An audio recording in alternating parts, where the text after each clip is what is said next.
শফিকুল্লাহ সাহেব নরসিংদী। আমি হযরতকে ওনার আলোচনা পেশ করার জন্য মাহফিলের পক্ষ থেকে সবিনয় অনুরোধ করছি।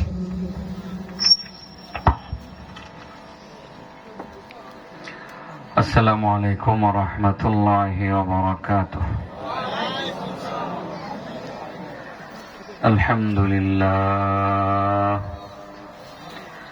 আলহামদুলিল্লাহি নাহমাদুহু ওয়া নাস্তাঈনুহু ওয়া নাস্তাগফিরুহু ওয়া নু'মিনু বিহি ওয়া নাতাওয়াক্কালু আলাইহি ونعوذ بالله من شرور أنفسنا ومن سيئات أعمالنا من يهده الله فلا مضل له ومن يضلله فلا هادي له ونشهد أن لا إله إلا الله وحده لا شريك له ونشهد أن سيدنا ومولانا محمدا عبده ورسوله أما بعد فأعوذ بالله من الشيطان الرجيم بسم الله الرحمن الرحيم يا أيها الذين آمنوا اتقوا الله حق تقاته ولا تموتن إلا وأنتم مسلمون وقال تعالى الحج أشهر معلومات فمن فرض فيهن الحج فلا رفث ولا فسوق ولا جدال في الحج وما تفعلوا من خير يعلمه الله وتزودوا فإن خير الزاد التقوى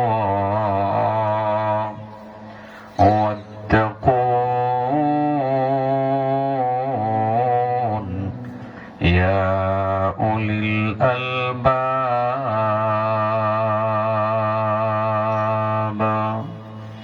صدق الله العظيم. اللهم صل على محمد وعلى آل محمد كما صليت على إبراهيم وعلى آل إبراهيم إنك حميد مجيد. اللهم بارك على محمد وعلى آل محمد كما باركت على إبراهيم وعلى آل إبراهيم إنك حميد مجيد. জুক্কার পার যুব সমাজ ও প্রবাসীদের উদ্যোগে এলাকার মৃত ব্যক্তিদের মাগফিরাত কামনায় আয়োজিত আজকের এই মাওতি ইসলামী জলসার সম্মানিত সভাপতি জুক্কারপাড় জামে মসজিদের খতিব হযরতুল আল্লাম হাফিজ মাওলানা মাহদি হাসান সাহেব দামাত বারাকাতুহুম, আজকের মাহফিলের প্রধান আলোচক আপনাদের অত্র অঞ্চলের কৃতি সন্তান হাজী আব্দুস সাত্তার কেন্দ্রীয় জামে মসজিদ শ্রীপুর গাজীপুর এর খতিব মাওলানা কারি মুফতি শফিউল্লাহ সাহেব দামাত বারাকাতুহুম, আমন্ত্রিত আলোচক বৃন্দ, সম্মানিত মুরব্বিয়ান, যুবক ভাইয়েরা, পর্দার আড়াল থেকে আলোচনা শুনছেন পর্দানসীন মা ও বোনেরা, আমি একটি ছোট্ট শব্দ নিয়ে কিছু বিশ্লেষণ করব। শব্দটার নাম হলো তাকওয়া। তাকওয়া এমন একটি শব্দ যে শব্দটা মানুষকে জান্নাতের পথ দেখায়, যেই শব্দটা মানুষকে অন্যায়, অবিচার, পাপাচার, অন্য অন্য বড় বড় গুনাহ থেকে বাঁচিয়ে রাখে। আল্লাহ রাব্বুল আলামিন এটাকে কোরআনের বিভিন্ন জায়গায় নিয়ে আসছেন তাগিদ হিসাবে।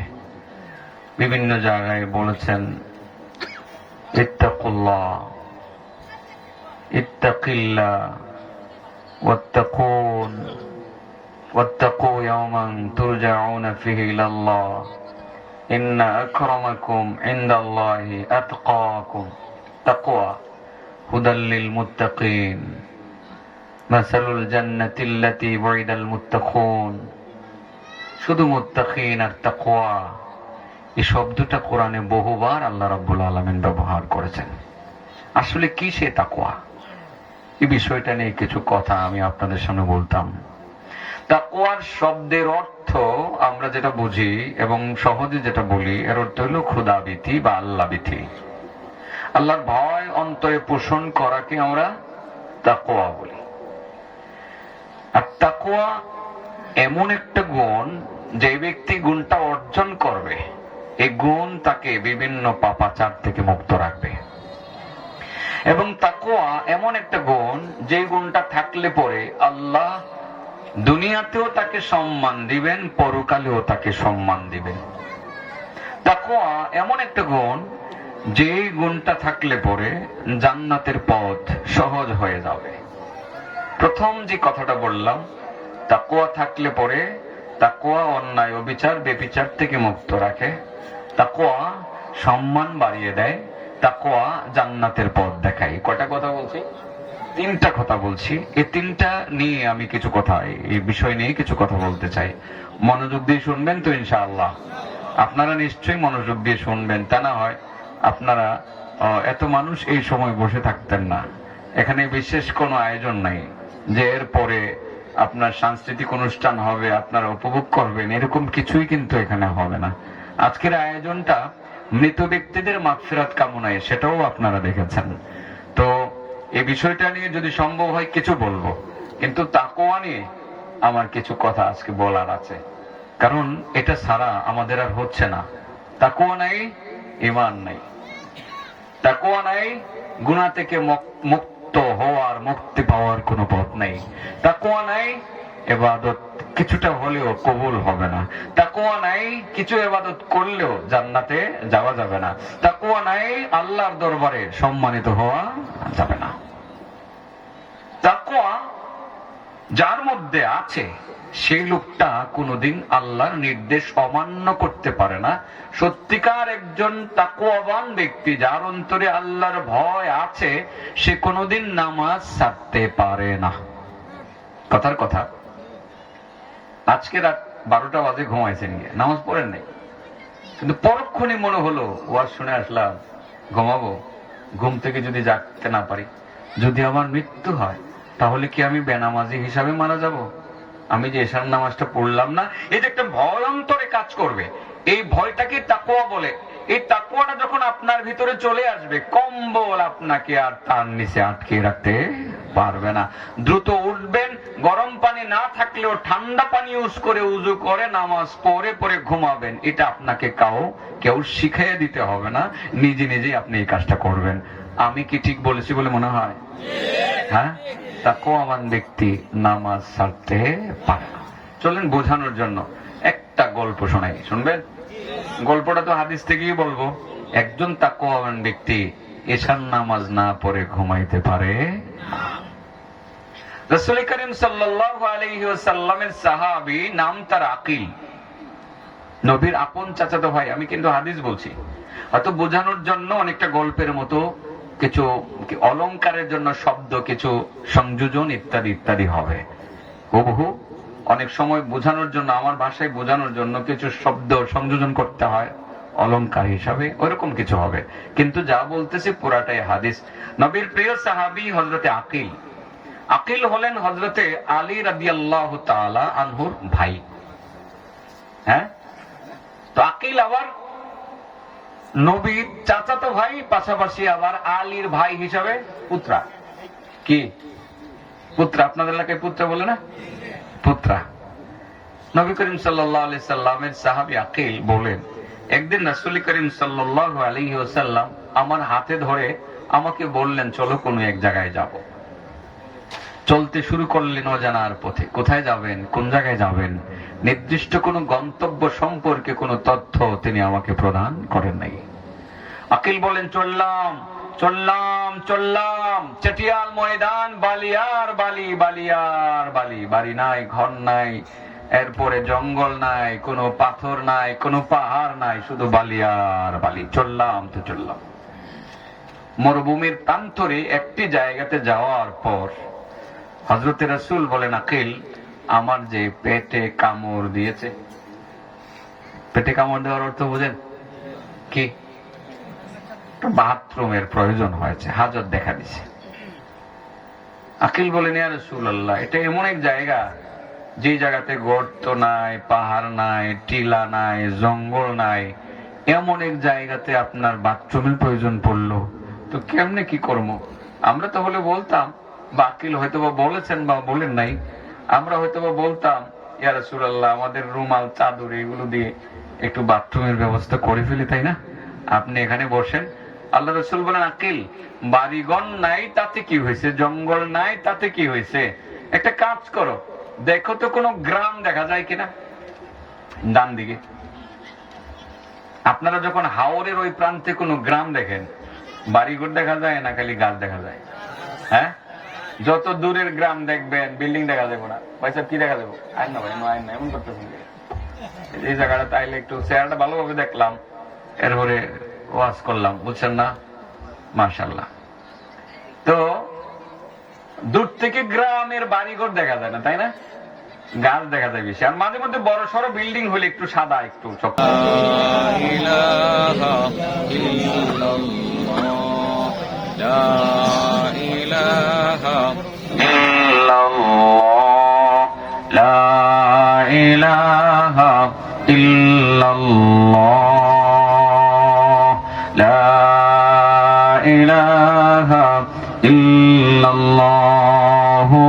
মুহাম্মাদুর রাসূলুল্লাহ সাল্লাল্লাহু আলাইহি ওয়াসাল্লাম। রাসূল বলেন, আকিল, দেখো না ডান দিকে কোনো গ্রাম দেখা যায় কিনা। ইয়া রাসূলুল্লাহ, অনেক দূরে একটা গ্রাম দেখা যায়, একেবারে মানিকখালীর ওদিকে। কথার কথা এমনি বললাম আর কি। দেখো তো গ্রামে কোনো বৃক্ষ বা গাছ দেখা যায় কিনা। ইয়া রাসূলুল্লাহ, ওই বড় একটা গাছ দেখা যায়। কি দেখা যায়? বৃক্ষ দেখা যায়। আকিল বলেন, বৃক্ষ দেখা যায়। রাসূল বলেন, ওই বৃক্ষটাকে বলো না, ইশারা করে বলো, সেজন্য আল্লাহর হুকুমে আমার কাছে চলে আসে।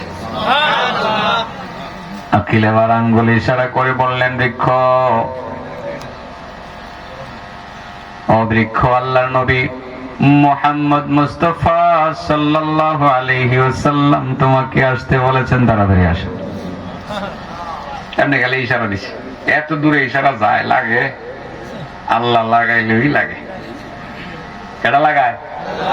আল্লাহ লাগাইলে ওই লাগে দিছে আকিল ইশারা করে বৃক্ষ নবী বলছে আল্লাহর হুকুমে নবীর কাছে চলে আসতে তাড়াতাড়ি আসো সঙ্গে সঙ্গে বৃক্ষ ডান পাশে এসে দাঁড়িয়ে গেল সুবহানাল্লাহ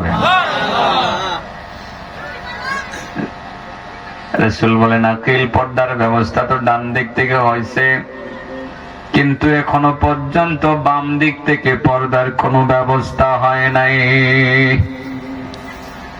আকিল তুমি এবার দেখো বাম দিকে কোনো গ্রাম দেখা যায় কিনা ইয়া রাসূলুল্লাহ অনেক দূরে একটা গ্রাম দেখা যায় দেখো ওখানে কোনো বৃক্ষ দেখা যায় কিনা নবী গো বিশাল বড় একটা বৃক্ষ দেখা যায় তাহলে আমার কথা বলো সে যেন আল্লাহর হুকুমে আমার কাছে চলে আসে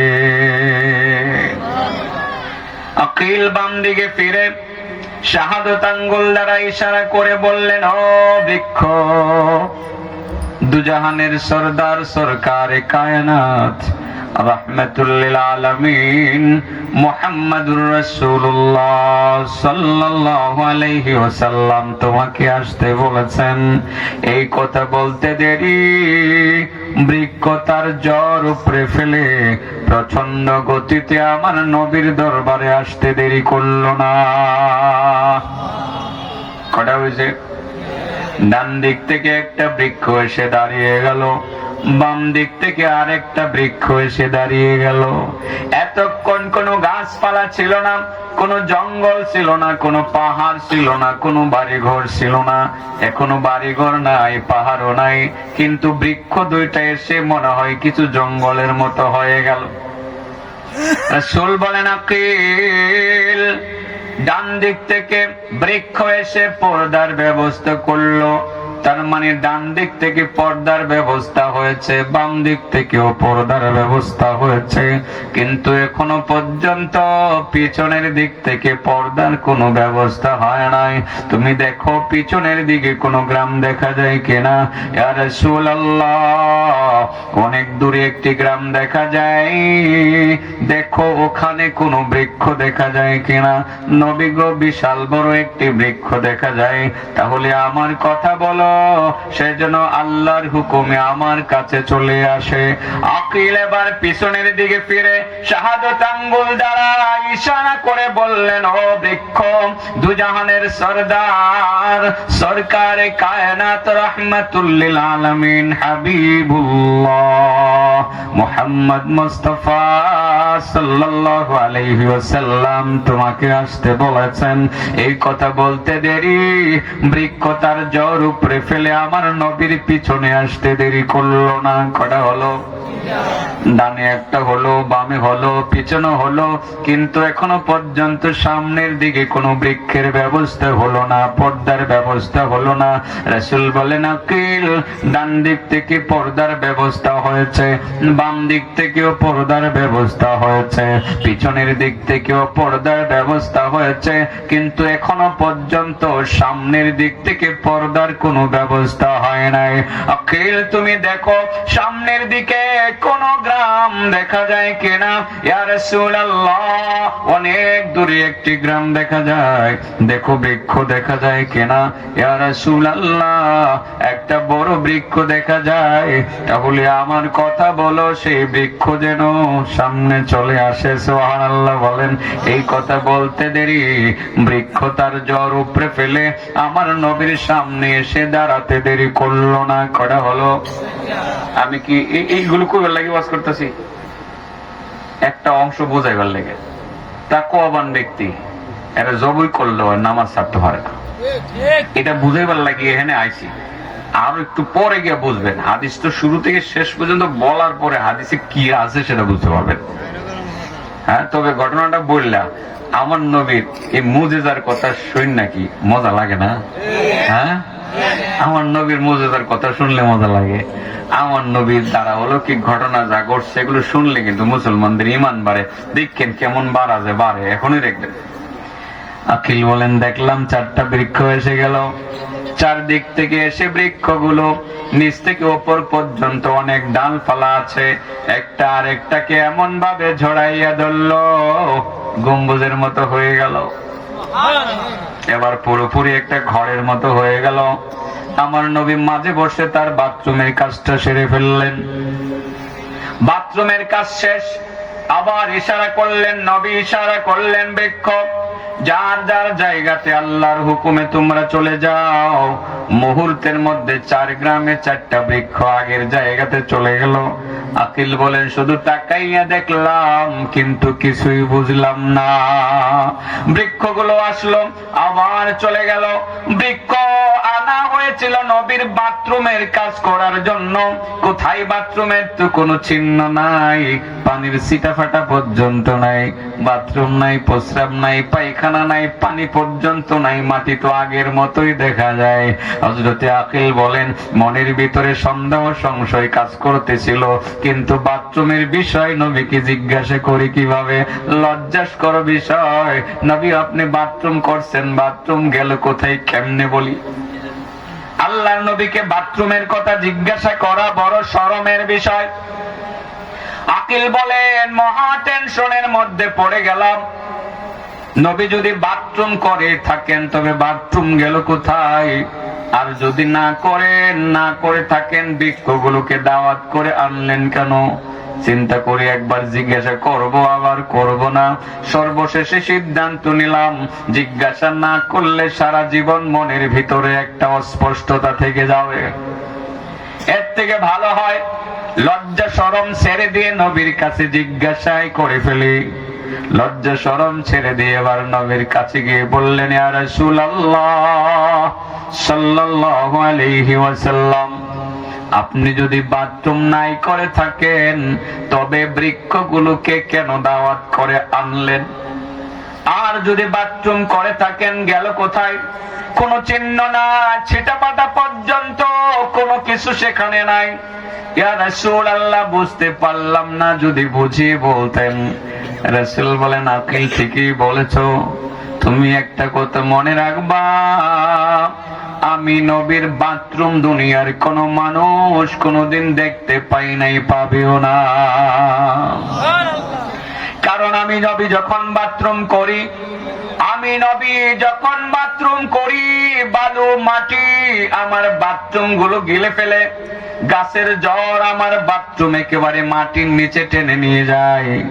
আমার বাথরুম জগতের মানুষ কোনদিন দেখে নাই, আর কোনদিন দেখবে না। আজকেও সেই মাটি আর গাছের জ্বর আমার বাথরুম গুলো তারা গিলে ফেলেছে, সেই জন্য দেখতে পাও নাই। কোনদিন আমি নবীর বাথরুম দেখতে পাইবা না। আকিল বলেন, এমন আশ্চর্য ঘটনা আমার জিন্দেগিতে আমি দেখি নাই। নবী গো, এত সুন্দর ঘটনা আজকে আপনার মাধ্যমে মুজিজা হিসাবে দেখলাম। আজকে থেকে আমার ঈমান আগের তুলনায় অনেক বেড়ে গেছে।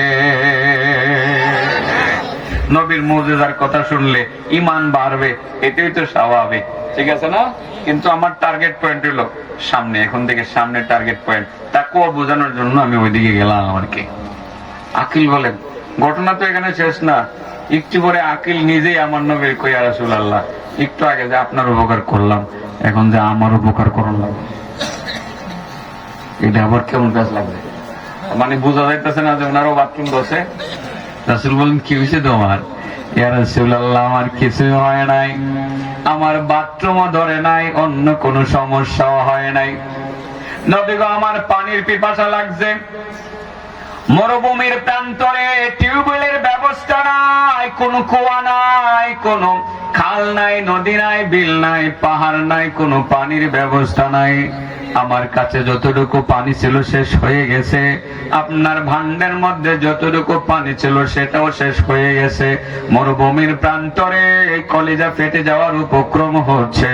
নবী গো, দয়া করে যদি একটু ঠান্ডা পানির ব্যবস্থা করতেন, তাহলে অন্তত পক্ষে কলিজাটাকে ভিজাইতে পারতাম। রাসূল বলেন, আকিল, মরুভূমির প্রান্তরে পানি পাইবা তুমি কোথায়? এখানে কোনো কুয়ার ব্যবস্থা নাই, এখানে পানি নাই, বাড়ি ঘর নাই, কোথায় টিউবওয়েলের কোনো ব্যবস্থা নাই, কোথায় তুমি পানি পাবে আকিল? যেহেতু আমি নবীর কাছে পানি চাইলাম, তুমি একটা কাজ করো, ওই যে দূরে একটা পাহাড় দেখা যায়, তুমি ওই পাহাড়ের কাছে যাও। পাহাড়ের কাছে গিয়া ওই আমি নবীর কথা তুমি বলে দিও, আমার কথা বলিও, যদি পাহাড়ের মধ্যে পানি থাকে যাতে সামান্য একটু পানি তোমারে দিয়ে দেয়। পাহাড়ের মধ্যে পানি আছে?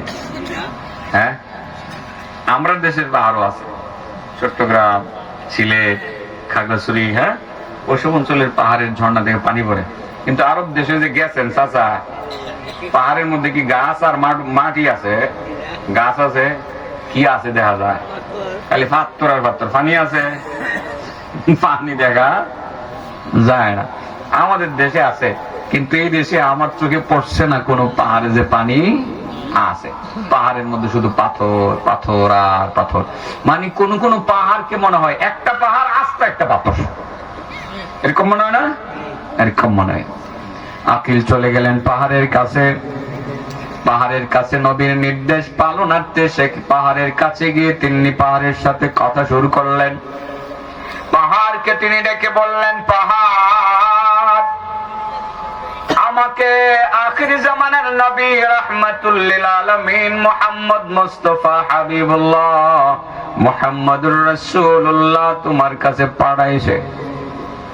তোমার মধ্যে যদি কোনো পানি থাকে দয়া করে আমাকে একটু পানি দিয়ে দাও।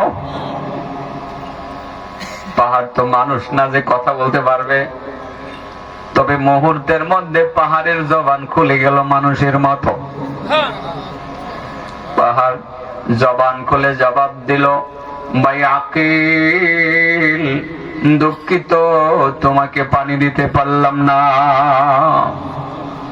নবীর কাছে ক্ষমা চাইও আমাদের পক্ষ থেকে। আমরা পাহাড়ের মধ্যে শুধু পাথর আর পাথর, আমরা তোমাকে পানি দিতে পারলাম না। কারণ যেদিন থেকে কোরআনের একটি আয়াত আমরা শুনেছিলাম, যে আয়াতের অর্থ হলো, ইমানদারগণ তোমরা নিজেরা জাহান্নামের আগুন থেকে বাঁচো, পরিবার পরিজনকে জাহান্নামের আগুন থেকে বাঁচাও। যে জাহান্নামের আগুনের মধ্যে মানুষ জ্বলবে আর পাথর জ্বলবে। যে জাহান্নামের আগুনের মধ্যে মানুষ জ্বলবে আর পাথর জ্বলবে, জাহান্নামের আগুনে মানুষ জ্বলবে আর পাথর জ্বলবে। আমরা পাহাড়ের মধ্যে শুধু পাথর আর পাথর। যেদিন থেকে জাহান্নামের আগুনের মধ্যে মানুষের সঙ্গে পাথরও জ্বলবে, তার মানে পাথর দিয়ে মানুষকে জ্বালানো হবে। পাথর নিজে জ্বলার জন্য জ্বলবে না, জ্বালানোর জন্য জ্বলবে। দুনিয়াতে যেমন লাকড়ি দিয়ে আগুন জ্বালানো হয়, জাহান্নামের আগুনকে পাথর দিয়ে জ্বালানো হবে। ওই পাহাড় বলতে শুরু করলো, বাইরে আকিল, যেদিন থেকে জানতে পারলাম জাহান্নামের আগুনের মধ্যে মানুষ জ্বলবে আর পাথর জ্বলবে, আমরা পাহাড়ের পাথরেরা আল্লাহর ভয়ে আর জাহান্নামের ভয়ে, আল্লাহর ভয়ে আর জাহান্নামের ভয়ে এতটা কান্না করেছে। কান্না করতে করতে আমাদের চোখের পানি শুকাইয়ে গেছে, আমাদের মধ্যে আর কোনো পানি নাই। দুঃখিত, তোমাকে পানি দিতে পারলাম না। পাহাড়ও আল্লাহর ভয়ে কাঁদে না? আরে আল্লাহর ভয়টাই তো তাকওয়া। পাহাড়ও আল্লাহর ভয়ে কাঁদে, পাথরও জাহান্নামের ভয়ে কাঁদে। কাঁদে কি কাঁদে না? পাহাড় যদি আল্লাহর ভয়ে কাঁদতে পারে, পাথরের ভিতরে যদি তাকওয়া থাকতে পারে, পাহাড়ের মধ্যে যদি তাকওয়া থাকতে পারে, আল্লাহ তো মানুষকে আশরাফুল মাখলুকাত হিসাবে বানাইছে। মানুষের তো আরো বেশি কাঁদা উচিত, আল্লাহর ভয় অন্তরে রাখা উচিত, ঠিক না বেঠিক? কোরআনে আল্লাহ বলেন, ইয়া আইয়ুহাল্লাযীনা আমানু কু আনফুসাকুম ওয়া আহলিকুম নারা ওয়াকুদুহান الناس والحجارة عليها ملائكة غلاظ شداد لا يعصون الله ما أمرهم ويفعلون ما يؤمرون। ইমানদারগণ, তোমরা নিজেরা জাহান্নামের আগুন থেকে বাঁচো, পরিবার পরিজনকে জাহান্নামের আগুন থেকে বাঁচাও। যে জাহান্নামের আগুনে মানুষ জ্বলবে আর পাথর জ্বলবে।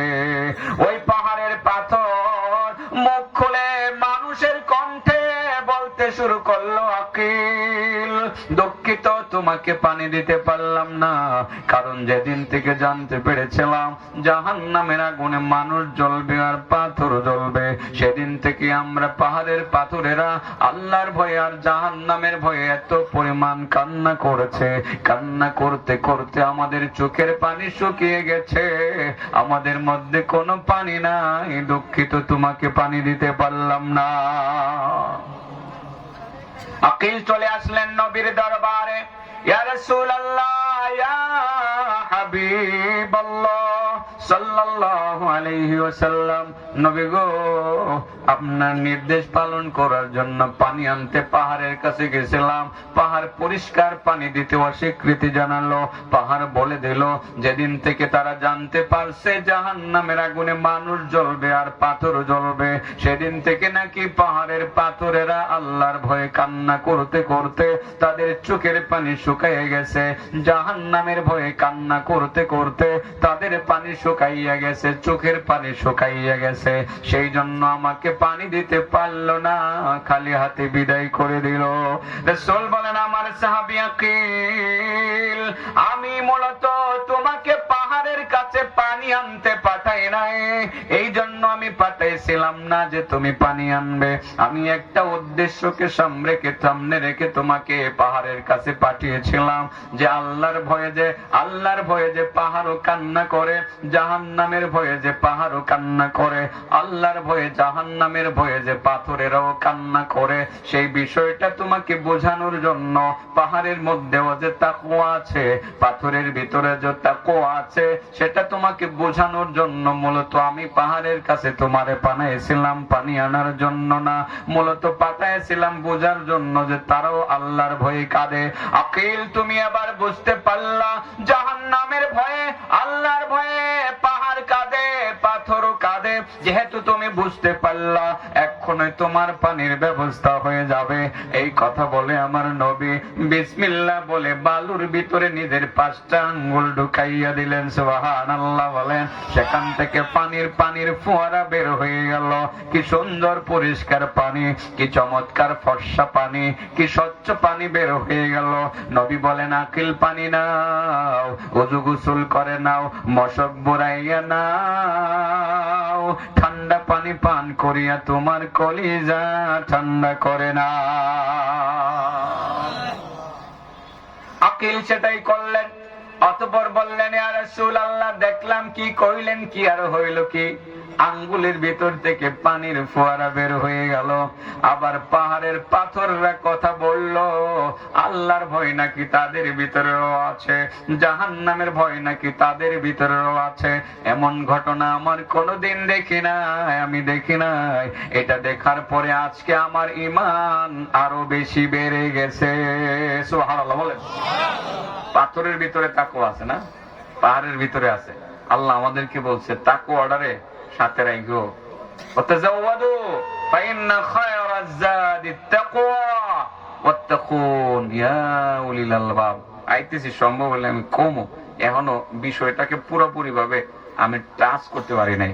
আর 2 মিনিট পরে বিষয়টা বুঝবেন। বলেন বাবা, তাকওয়াবান মানুষ কখনো কি নামাজ ছাড়তে পারে? নামাজ, এশার নামাজ না পড়ে ঘুমাইতে পারে? এটা বোঝানোর জন্যই আমি এই হাদিসটা বলছিলাম। আকিল বলেন, এটা দেখার পরে ঈমান বেড়ে গেল। ঘটনা আমার এখানে শেষ না, আরেকটু সামনে অগ্রসর হলাম। মানে আকিল আর নবী একসাথে অগ্রসর হলেন। হঠাৎ করে দেখেন গ্রামের ভিতর থেকে একটা উট দৌড়ে বের হয়ে আমার নবীর কাছে এসে দাঁড়িয়ে গেল। উটটা বুঝতে পারলো যে এই জায়গাতে আমার নিরাপত্তা আছে। সুবহানাল্লাহ। আমার নবীর উটেও চিনছে, কেটা চিনছে, কিন্তু আমরা চিনি না। খালি মুখে মুখে বলি, নবীর গুণগান গাই, মাঝে মধ্যে নবীর সামনে 2-4টা গজল গায়, খালি মুখে মুখে ওই নবীরে চিনি, কিন্তু বাস্তবিক অর্থে নবীরে আমরা চিনলাম না। ও উঠে চিনছে, কেটা চিনছে, উঠে চিনছে। নবীর কাছে এসে মাথাটা এমনি নাড়ায়, মানে বুঝাইতেছে, ইয়া রাসূলুল্লাহ আমার একটু রক্ষা করেন, আমার একটু আশ্রয় দেন।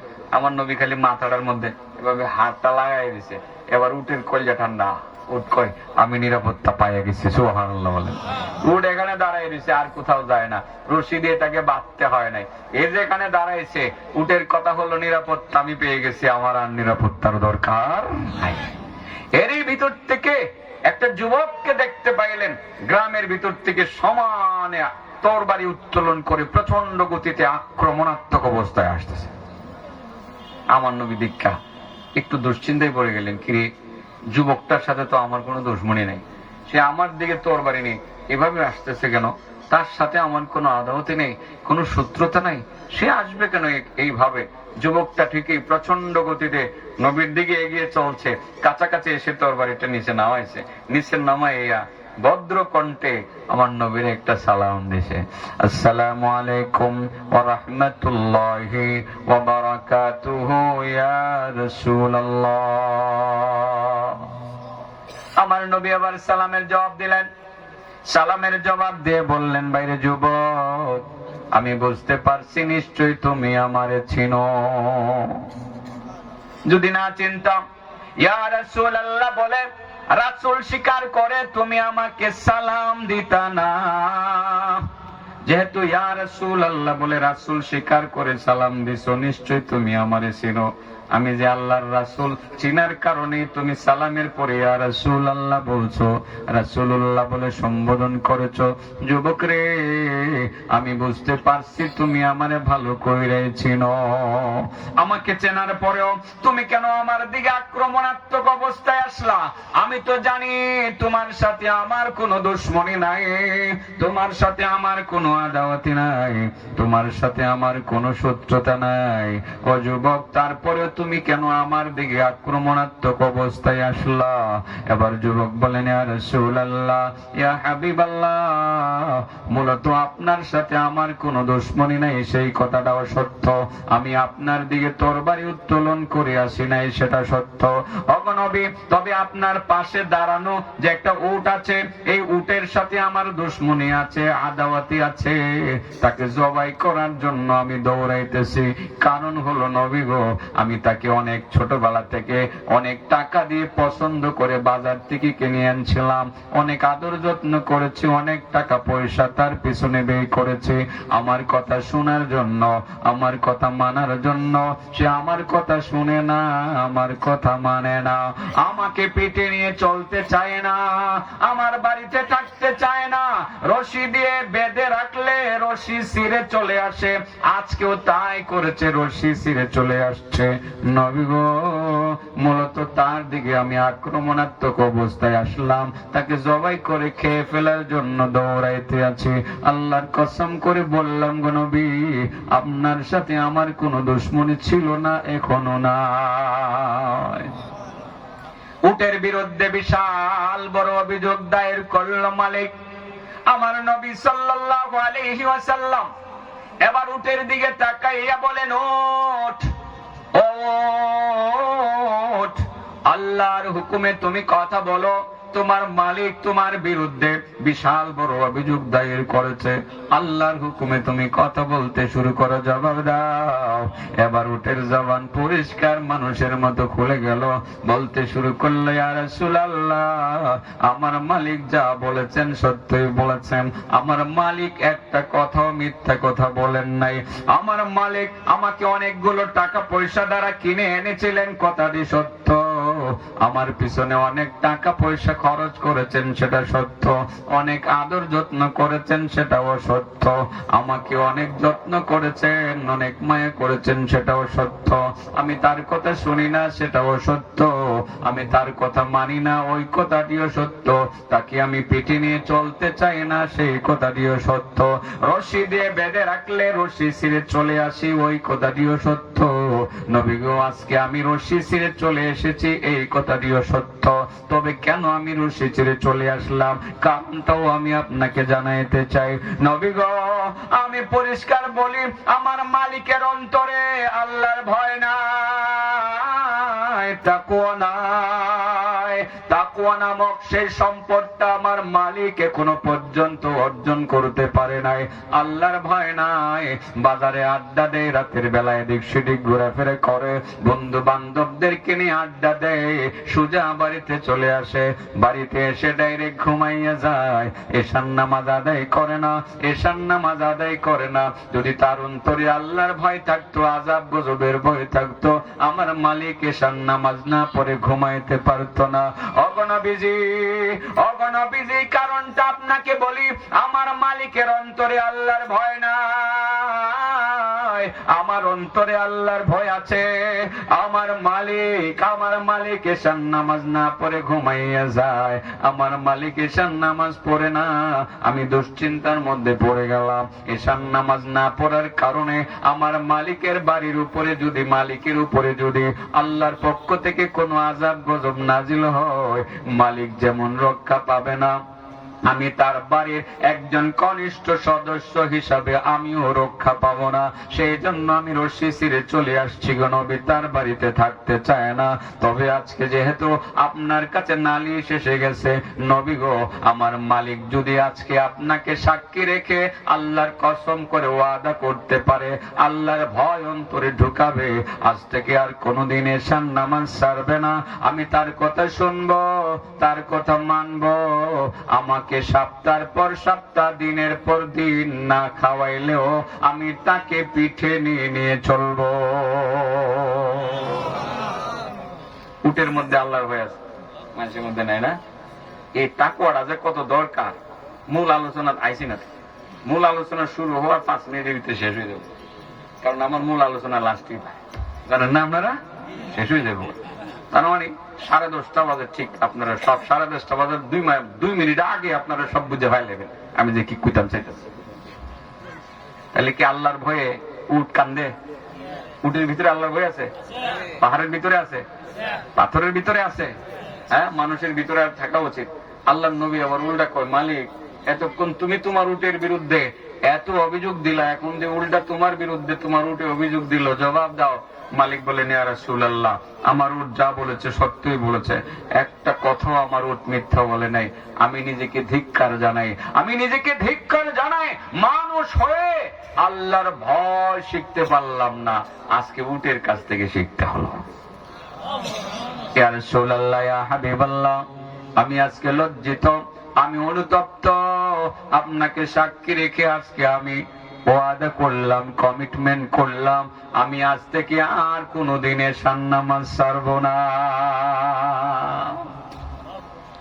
এবার উট লাফাইতে শুরু করলো, উট লাফায়, উট খালি লাফায়, লাফাইয়া মালিককে আমন্ত্রণ জানাই, মালিক তুমি আমার পিঠে উঠো না, মালিক তুমি আমার পিঠে ওঠো, মালিক তুমি আমার পিঠে ওঠো। মালিক যখন পিঠে উঠলো, লাফাইতে মালিককে নিয়ে চলতে মালিকের বাড়িতে চলে গেল। সত্যি যার অন্তরে আল্লাহর ভয় আছে, তাকওয়া আছে, একে নামাজ না পড়ে ঘুমাইতে পারবো। বাবাজি, আজকে এমন যারা আছেন ওয়াজ শুনতেছেন, অন্তত পক্ষে শতকরা 5% মুসলমান এশার নামাজ পড়ছেন না। আমার ধারণা শতকরা 5 জন, 500 মানুষ যদি এখানে হন, তাহলে 25 জন মানুষ কমপক্ষে এশার নামাজটা পড়ছেন না। এখন যদি আমি কই হাত উঠান, ঠিকই কিন্তু উঠাইবো, কিন্তু এই সময় হাত উঠায় লজ্জা দেওয়ার দরকার আছে? দরকার নাই। সত্যি যদি আজকে আল্লাহর ভয়টা অন্তরে ঢুইকা থাকে, আরে আমি না মুসলমান, আমি ঘুমে গেলে যদি আর না জাগতে পারি, চোখ যদি বন্ধ হয়ে যায়, আমার জান যদি কব্জ হয়ে যায়, তাহলে তো আল্লাহর কাছে বেনামাজি হিসাবে হাজিরা দেওয়া না। এই ভয়টা যার অন্তরে আছে, সে কি আজকে এই কথা মনে হলে এশার নামাজ না পড়ে ঘুমাইতে পারবে? এখানে পড়ে নাই, বাড়িতে গিয়া টিউবওয়েল সাইডটা উজু কইরা অন্তত পক্ষে সুন্নত বেতের না পড়লেও ফরজটা পুরো পরে ঘুমাবে। এটার নাম তাকওয়া। আল্লাহ এটাই কইছে যে এটা সঙ্গে রাখো, তাকওয়ারে সঙ্গে রাখো। তাকওয়া থাকলে চুরি করতে মনে চাবে না, তাকওয়া চুরি থেকে বিরত রাখবে, তাকওয়া মিথ্যা থেকে বিরত রাখবে, তাকওয়া অন্যায় অবিচার পাপাচার থেকে থেকে মুক্ত রাখবে। সত্যিকার তাকওয়াবান মানুষ যে কখনো মিথ্যা বলবে না, কাউকে কষ্ট দিবে না। তাকওয়াবান মানুষ আরেকজনের জমিন দখল করবে না, চিন্তা করবে আমি যে তার জমিনটা দখল করবো আল্লাহর কাছে জবাব দিব কি? আমি যে আজকে চুরি করলাম দুনিয়ার কেউ দেখতেছে না, আল্লাহ তো দেখতেছে। এগুলোর নাম হলো তাকওয়া। এই সম্পদটা যদি কোনো মানুষ অর্জন করে সঙ্গে রাখতে পারে, তার দ্বারা কোনো অন্যায় হবে না, কোনো ইবাদত তা সে ছাড়বে না, এবং সেই লোকটা আল্লাহর কাছে সম্মানী হবে, তার ইবাদত আল্লাহর দরবারে কবুল হয়ে যাবে, তার জান্নাতের পথ সহজ হয়ে যাবে। এই তাকওয়াটা শাব্দিক করতে হলো আল্লাহর ভয় অন্তরে রাখা। যে কোনো কাজে আমি মুসলমান, আমি এই কাজটা করতাম, আল্লাহর কাছে জবাব দিব কি? আমি যে নামাজটা পড়তাম না, মারা গেলে তো বেনামাজি হয়ে মারা যাবো, আল্লাহর কাছে জবাব দিব কি? এটার নামে তাকওয়া। এজন্য আল্লাহ বলেন ইয়া আইয়ুহাল্লাযীনা আমানুত্তাকুল্লাহ, ঈমানদারগণ আল্লাহকে ভয় করো, আল্লাহকে ভয় করো। সর্বক্ষেত্রে তাকওয়া তাকওয়া খুব বেশি দরকার। বোঝানোর জন্য আমি কিন্তু অন্য জায়গা থেকে তিলাওয়াত করে ফেলছিলাম, কয়েক জায়গা থেকে করছি। একটা আয়াত বলছিলাম, একটু লম্বা করে তিলাওয়াত করছিলাম, এটা একটু বলি। আগামী দিনে যেহেতু আপনারা এই কাজটা করবেন, অসুবিধা হবে না তো? আর 2-4-5 মিনিট বেরলে অসুবিধা হবে? আল হাজ্জু আশহুরুম মালুমাত ফামান ফারাদা ফীহিন্নাল হাজ্জা ফালা রাফাসা ওয়ালা ফুসুকা ওয়ালা জিদালা ফিল হাজ্জ وما تفعلوا من خير يعلمه الله وتزودوا فإن خير الزاد التقوى واتقون يا أولي الألباب।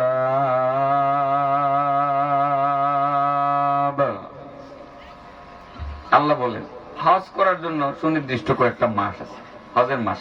আশহুরুল হজ কি জানি? শাওয়াল, জিলকদ, জিলহজ, 3 মাস না? আশহুরুল হজ। তো জিলহজ মাসের 10 তারিখে মানে কি বলে যে 9 তারিখে আরাফা না? এই 9 তারিখে এটা হলো মূল হজ। তো আল্লাহ রাব্বুল আলামিন আমরা ওয়াজ করতেছে, যাদের উপরে হজ ফরজ হয় হজে যাইবা। হজ ফরজ হলে কি যাইবা? হজে যাইবা। সেখানে কোনো ঝগড়াঝাটি করবে না, সেখানে কোনো ফাহিশা কাজ করবে না, কোনো মন্দ কাজ করবে না। আর ভালো যা যা করবা তা কিন্তু আল্লাহ জানবে। তোমরা যে হজে যাইবা, এক দেশ থেকে আরেক দেশে যাইবা, বাংলাদেশ থেকে তোমরা সৌদি আরব যাইবা, যাওয়ার সময় কিছু সামান নিয়ে যাও। কি নিয়ে যাও? তো এই সামান গুলো তো আমরা কিনি না? কি কিনি? আরামের কাপড়, 2 জোড়া জুতা, একটা গামছা, একটা লুঙ্গি কিনে না? এগুলো একটা বেলেট, সুতাটা পর্যন্ত লয়ে এলো, ব্যাজলিনটা পর্যন্ত লয়ে এলো না? চাক্কু একটা মাল টাকা খাইবার লাগে কি লয়ে এলো? চাক্কু লয়ে এলো। 2টা লুঙ্গি নেয়, 5টা পাঞ্জাবি, 5টা ভাইজামা। কি বাবা ঠিক কইতাছি? 40 দিনের ওষুধ, গ্যাস্ট্রিকের ওষুধ, এরপরে আপনার ডায়াবেটিক্স এর ওষুধ, কত কিছু যে লয়, মোটামুটি লাগেজ বইরা যা। আবার 2 কেজি সিরা, শুকনা একটু গুড়। আরে আপনারা লোন, আমি লই না? আমিও তো লই, আরে আমিও তো লই। আল্লাহ বলেন সামান লয়ে লিও। আল্লাহ এই সামানের নিষেধ করছে না। আল্লাহ বলছে সামান নাও, কিন্তু গুড়, চিনি আর ওষুধ এগুলো নিতে ভুললে গেলেও একটা সামান নিতে বললো না, কারণ ওই সামানটা না নিলে তোমার হজ হইতো না। ওটা যাও সামান লয়ে এলো, কিন্তু একটা সামান যাতে বাদ না যা।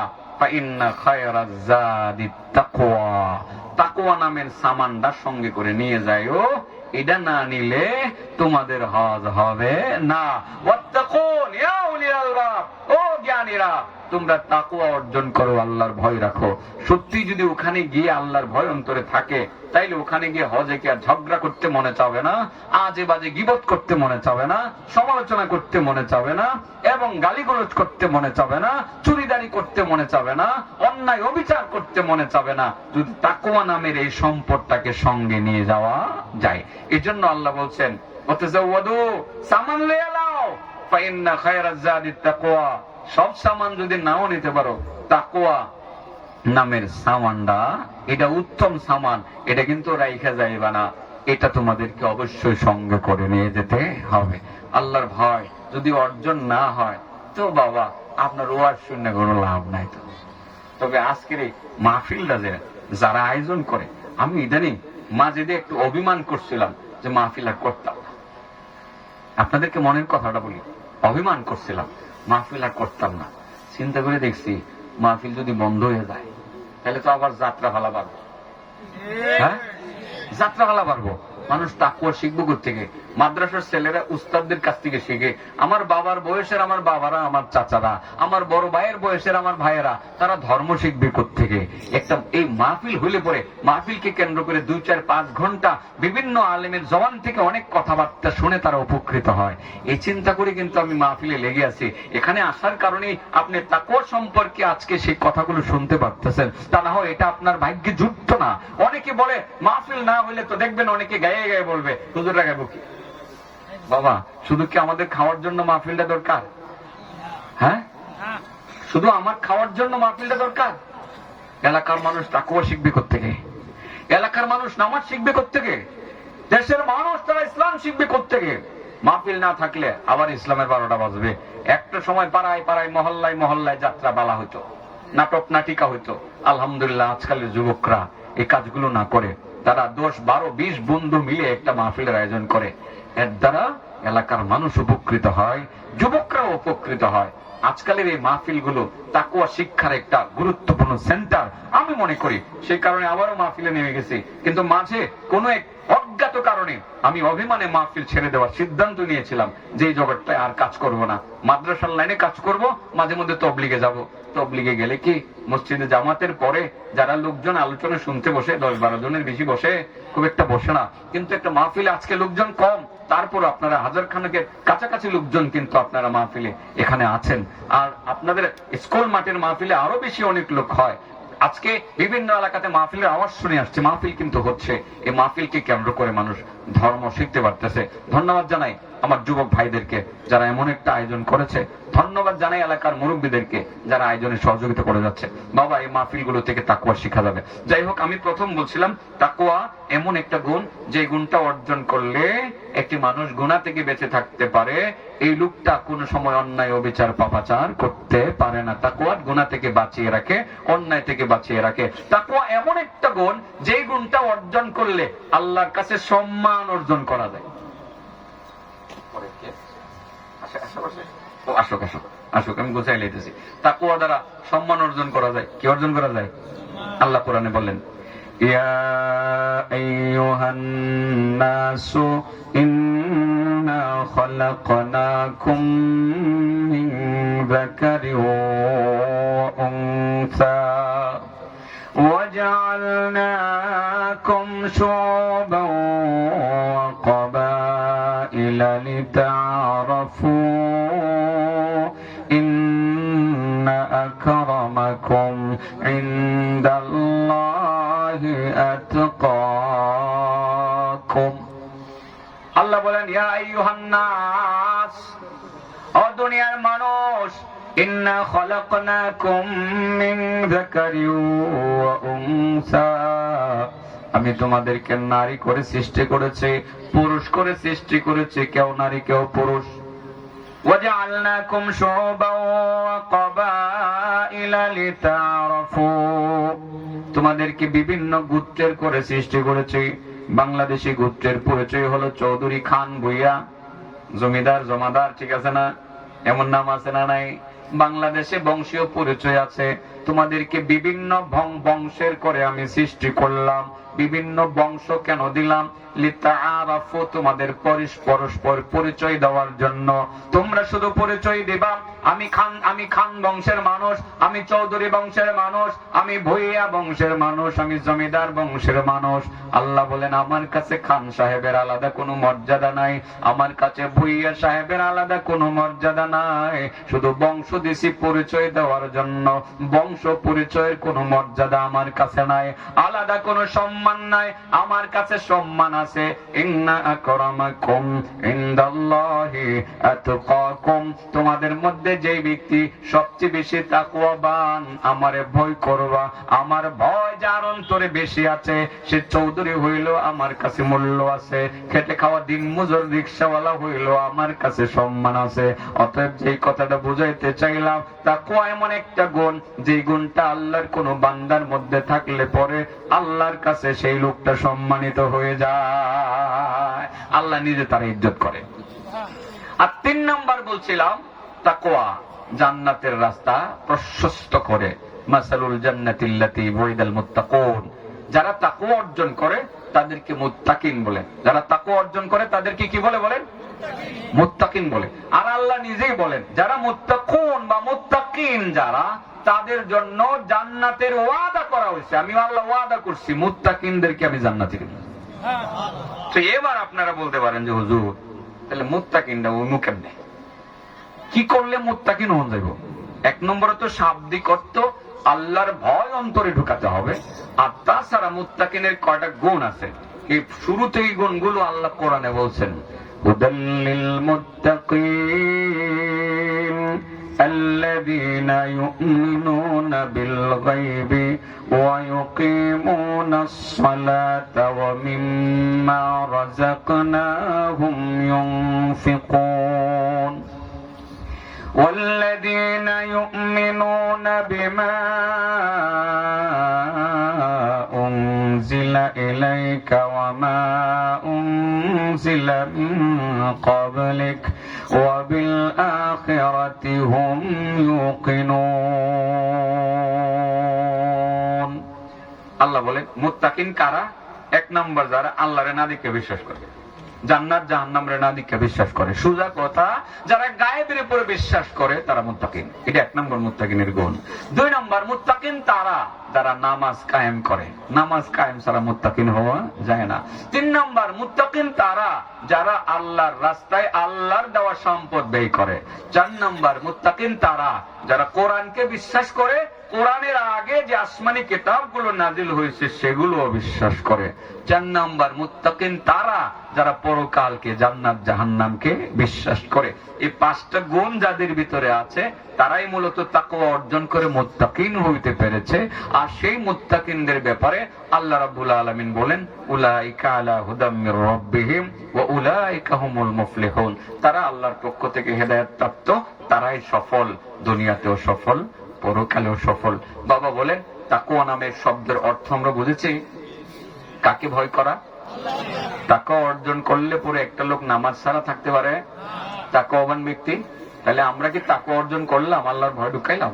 যে আজকে যদি নামাজ পড়ে, নামাজ না পড়ে মারা যায়, বেনামাজি হয়ে মরলাম। এশার নামাজটা যারা পড়েন নাই, এশার নামাজটা পড়ে ঘুমাবেন তো? ঘুমাবেন তো ইনশাআল্লাহ।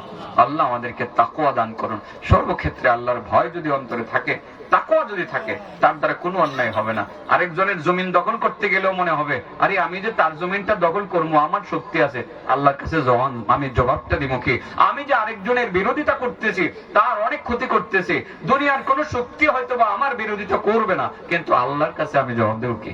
এই যে একটা ভয় ভিতরে থাকা, এটাকেই বলে তাকওয়া। চলেন এই তাকওয়াটা আমরা অর্জন করি।